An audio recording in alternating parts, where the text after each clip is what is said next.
Welcome to Channel NewsU. Today's topic: why the Russia elites are struggling to break with Putin. Even in a war that has gone poorly for Russia, the Russian Defense Ministry's November 9 announcement of a full retreat from the city of Kherson marked a special kind of disaster. Kherson was the first major Ukrainian city seized by Moscow after the invasion, and it was one of the 4 regions that Russia had illegally annexed just 5 weeks earlier, following sham referendums. In October, the city's occupying authorities had plastered its streets with billboards declaring that Russia would be there forever, and Moscow had told Russian citizens that the city's occupation was one of the war's major successes. But by the time of the annexation, Russian forces were already struggling to hold their lines in the face of continued Ukrainian advances. Eventually, Russian leaders were forced to withdraw and to shore up defenses around Crimea and in the east. This embarrassing retreat, which follows Ukraine's successful counteroffensive in Kharkiv province in September, has caused many Russian elites to question and challenge the invasion. People who opposed the war from the outset, but who stayed silent to stay safe, have been joined by many people who actively supported the war but are now convinced that the invasion has been mishandled from the start and privately want it to end. Some of them worry that Russian President Vladimir Putin is unfit to lead, prone to missteps, and overly emotional in his decision-making. People from Russia's prominent patriotic, pro-war political forces, who recently called on Moscow to continue the fight until the Russian army reaches Kiev, have now started to sound much more realistic. On the popular pro-military Telegram channel Obrez Budiskego, the image of the future, an anonymous correspondent wrote that Moscow should try to freeze the conflict and carry out domestic reforms. Yuri Baranchik, a prominent Russian patriot on Telegram, argued that Moscow's blitzkrieg had failed and that Russia should stop trying to push forward and that it should instead entrench its existing positions and focus on domestic issues. The famous state television pundit Alexander Medvedev recently said that Russia has to admit that the situation in Ukraine is poor, and he acknowledged that Moscow will face more defeats. Even aggressive nationalists, such as Alexei Zivov, have argued that the war shows that Russia's political system has failed. Many of these analysts insist that Russia, instead of fighting in Ukraine, should do some housekeeping to deal with domestic issues, including corruption. Stay informed. In-depth analysis delivered weekly. Some in the West may believe that Russia's growing domestic discord presents an opportunity, and that there may even be an influential Russian constituency that wants Moscow to soften its rhetoric and engage in genuine negotiations with Kiev and the West to end the war.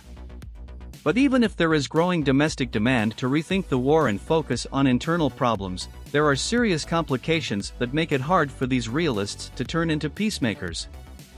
Russia's realists are wary of any negotiations that might lead to a humiliating resolution, which could threaten their political future or even their physical safety.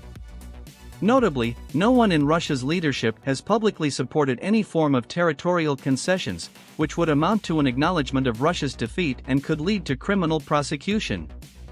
Russian law forbids any calls for territory disintegration, and Moscow now considers much of Ukraine to be part of Russia.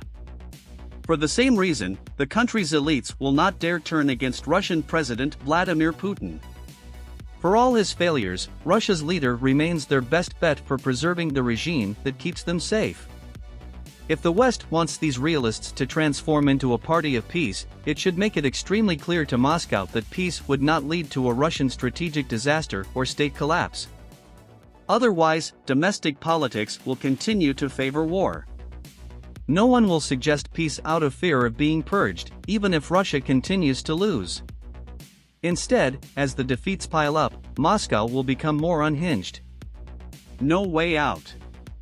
In Putin's Russia, there are many ways to define defeat. For its military leadership, defeat is an accumulation of battlefield setbacks. For the nationalist hardliners, it entails allowing Ukraine's anti-Russia state to exist at all, and for the security services, it means losing a major Russian confrontation with the West. For the regular elites, it means anything that threatens their personal and political security. But for almost all of Russia's main constituencies, including the realists, withdrawing Russian forces to their pre-invasion lines of control would meet their criteria. Such a move would not only mark the end of Russian influence over Ukraine but also usher in a humiliating new geopolitical reality for Moscow. And to Russia's elites, a withdrawal would be more than humiliating, it would be dangerous. They do not think that if they simply agree to withdraw to Russia's pre-February 24 positions and negotiate to control parts of Donetsk and Luhansk, they can reconcile with Ukraine. They don't believe that Moscow can end hostilities without risking losing Crimea.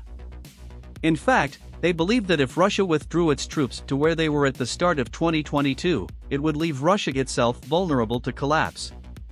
As Dmitry Trainin, the former director of the now shuttered Carnegie Moscow think tank, wrote in May, the strategic defeat that the West is preparing for Russia means that the theater of the hybrid war will simply move from Ukraine further east, into the borders of Russia itself, the existence of which in its current form will be in question. On Russian Telegram channels, many Russians have implied that the West would insist on dismissing Putin as a part of possible agreement. Many conservatives believe that if Putin fell as a result of such a deal, his regime would eventually be followed by a more pro-Western government that would betray Russia's strategic interests and allow the country to physically disintegrate. To put it simply, the Russian elite sees the war against Ukraine not as expansionary but as a war for self-preservation. Many Russians believe that the collapse of the state would be followed by international criminal investigations, perhaps even a war crimes tribunal. This prospect frightens even Russian elites not involved in the fighting. Since the war began, Putin's regime has not allowed any leading members of Russia's public or private sector to stay on the sidelines. Officials who tried to distance themselves from the invasion, as Prime Minister Mikhail Mishustin, Central Bank head Elvira Nabiullina, and Moscow Mayor Sergei Sobyanin all apparently did, have been effectively conscripted into the war effort. Mishustin, for example, was appointed by Putin to lead the Special Coordination Council, which Putin created to bring together civilian and military leaders to meet the government's wartime needs. But far from empowering technocrats to check and balance the influence of the military and security apparatus, the council has been incorporated into the military's agenda and made to act in accordance with the military's priorities. Mishustin now serves the armed forces' needs by securing the economy's wartime mobilization. He has little time to move forward on his own peacetime agenda and focus on the development of Russia's modern economy. The Russian elite sees the war against Ukraine as a war for self-preservation. The war has also changed Sergei Kiriyenko, Putin's domestic policy chief. Once a technocrat, Kiriyenko seemed to take advantage of the war to bolster his position, becoming responsible for the political integration of the occupied parts of Ukraine into Russia. But in reality, Kiriyenko was ill-prepared for the challenges of military occupation, and he has been pushed to cooperate more closely with the security services. In response, he has begun imitating the hawks around him and largely shed his past reputation as a pragmatic, if sycophantic, operator. Many other once moderate elites have had a similar trajectory. Today, the Putin regime has been adopting elements of a military dictatorship. Despite recent criticism of Russia's war strategy, the hawks are ascendant, and political repression has destroyed any real opposition by quickly silencing displays of outright dissent against the regime itself. The pro-war fervor has made militaristic but previously marginal elites, such as Yevgeny Prigozhin, the head of the mercenary Wagner Group, even more noisy and provocative. And it has pushed many other figures in the regime to adopt extreme views they previously shunned. Even Dmitry Medvedev, deputy chair of Russia's Security Council, who was president from 2008 to 2012, was considered a liberal, has started issuing wild diatribes against NATO and Ukraine over Telegram.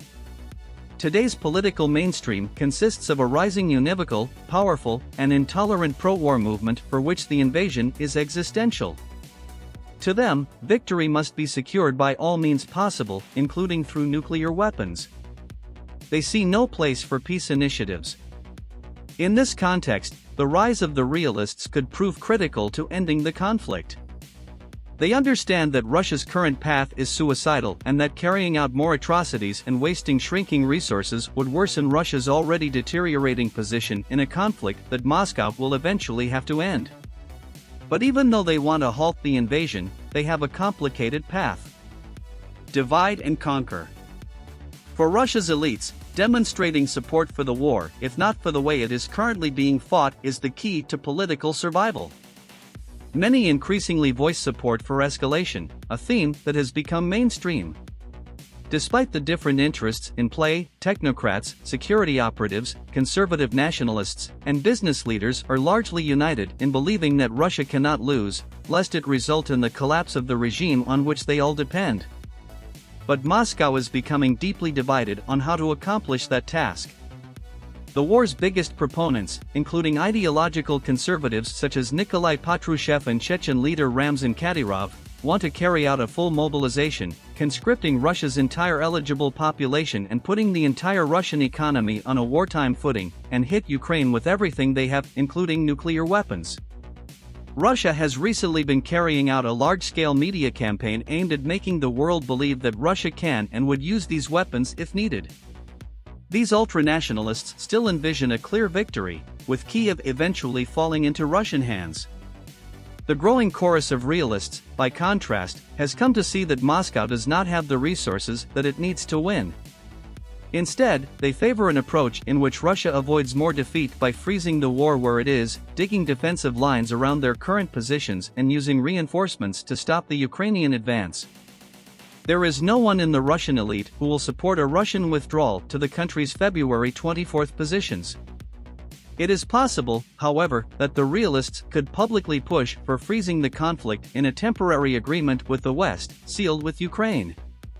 First, however, they would need to overcome the radical hawks, who are ready to fight in Ukraine until the bitter end and who remain dominant in domestic political discourse. To do so, they will have to convince Putin to personally acknowledge reality and opt for a more sober approach to the conflict. But even if Putin gives up and admits that the best Russia can do is freeze the war, it will not assuage elite fears about Russia's survival and territorial integrity in face of the West, which even the realists believe wants to subjugate Russia. There is little that the United States and Europe can do to insulate realists from domestic threats. But if the West wants to strengthen its voice in the Kremlin, it should outline a proposal in which Russian-Ukrainian peace talks would result in a simultaneous Russian-US dialogue over Moscow's strategic concerns. This dialogue would be designed to firmly guarantee to Moscow that Russia would continue to be a stable, autonomous state. The United States could do this by agreeing to discuss the future of NATO. The West would also have to offer Russia guarantees that Ukraine will not be used as part of a Western anti-Russia project, as Putin alleges. Given all the horrible things Russia has done, this outcome would not be terribly satisfying for Ukraine or its Western partners. But under the current circumstances, Putin believes he has no choice but to continue bombing and attacking Ukraine. And unlike many of Russia's elites, Putin believes that Ukraine is still doomed. His present personal goal is tactical, stopping Kiev's attacks, holding the line, and then waiting until the Ukrainian state collapses, which he believes is just a matter of time. Putin could even escalate, turning to nuclear weapons. Signaling to the realists that peace with Ukraine will not inevitably cause Russia to collapse is a dramatically challenging task. But it may be the only way to get the Kremlin to end its catastrophic invasion. Until then, even the realist elites have no choice but to bet on the strong state and the strong man.